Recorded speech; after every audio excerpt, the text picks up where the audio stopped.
COVID-19 pandemic has been especially disruptive to the food and beverage industry, causing impacts that range from shutting down meat factories last spring to major consumer demand swings that caused shortages of certain products and oversupply of others. This has also resulted in higher operating costs for many suppliers and has many of them thinking about their preparedness for the next pandemic, even as we're still making our way through the current one.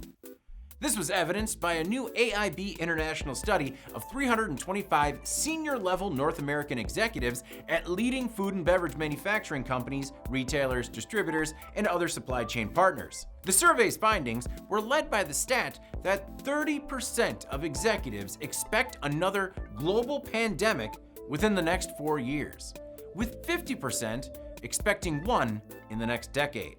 Meanwhile, 78% of them said they are actively preparing for the next global pandemic. Other key findings from AIB's study include 61% of executives said their company didn't have an adequate plan in place to deal with the COVID-19 pandemic when it began.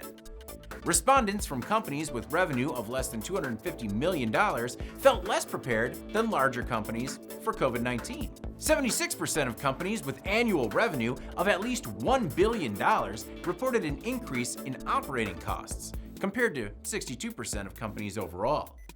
19% of companies have seen an increase in operating costs and a decrease in revenue during the COVID-19 pandemic, while another 43% have seen increased operating costs but no revenue decline.